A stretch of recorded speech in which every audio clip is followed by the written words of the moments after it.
এই মুহূর্তে ইস্টবেঙ্গল সমর্থকরা যে খবরটি নিয়ে সবথেকে বেশি আলোচনায় রয়েছেন তা হলো তারকা মিডফিল্ডার আপুইয়া কি আসছেন লাল হলুদ ব্রিগেডে। এই নিয়ে সোশ্যাল মিডিয়ায় একাধিক জল্পনা ও গুঞ্জন ঘুরে বেড়াচ্ছে, কিন্তু সত্যি ঘটনাটা কি?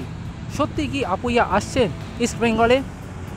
নিঃসন্দেহে বলাই যায় ইস্টবেঙ্গলের এই মুহূর্তে প্রাইমারি টার্গেট আপুইয়া। মাঝ মাঠে শক্তি বাড়াতে এই মুহূর্তে আপুইয়ার বিকল্প ভারতবর্ষে নেই, আর সেই কারণে ইস্টবেঙ্গল নিজেদের সর্বস্ব দিয়ে ঝাঁপিয়েছে আপুইয়াকে সই করাতে। কিন্তু সমস্যা রয়েছে একটাই, সেটা হলো অর্থ। ইস্টবেঙ্গল বিপুল পরিমাণে বেতনের অফার দিয়েছে আপুইয়াকে সই করানোর জন্য, কিন্তু মুম্বাই সিটি এফসিতে 2026 সাল অবধি চুক্তিবদ্ধ আপুইয়ার জন্য দল বড়সড় ট্রান্সফার ফি ধার্য করেছে। তার সাথে রয়েছে আপুইয়ার এজেন্টের তরফ থেকে দেওয়া বিপুল বেতন, আর সেখানেই রয়েছে সমস্যা। এর আগে বেতন ও ট্রান্সফার ফি মিলিয়ে আপুইয়ার জন্য যে প্যাকেজটি ধার্য করা হয়েছিল ইস্টবেঙ্গলের কাছে তা হলো 5 বছরে মোট 18 কোটি টাকা, কিন্তু সম্প্রতি সেই অর্থের পরিমাণ বাড়ানো হয়েছে।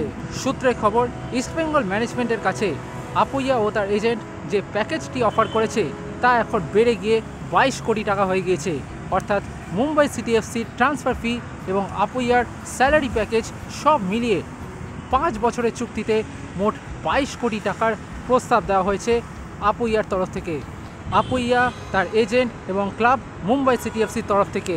আর এই অঙ্ক শুনেই চমকেছেন ইস্টবেঙ্গল রিক্রুটাররা, যার ফলে তরুণ এই মিজো মিডফিল্ডারকে নেওয়ার বিষয়ে আপাতত হাত গোটাতে চলেছে লাল হলুদ ব্রিগেড। কারণ তাদের মতে এত পরিমাণ অর্থ দিয়ে একজন ভারতীয় ফুটবলারকে সই করানোটা অত্যন্ত ঝুঁকিপূর্ণ, এমনটাই মনে করছে ইস্টবেঙ্গল ম্যানেজমেন্টের একাংশ।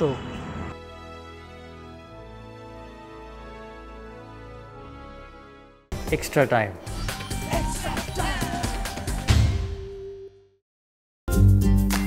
লেটেস্ট নিউজ আর এক্সক্লুসিভ ভিডিওর সঙ্গে আপডেট থাকতে এখনই সাবস্ক্রাইব করুন আমাদের ইউটিউব চ্যানেল। বেল আইকনে ক্লিক করতে ভুলবেন না যেন।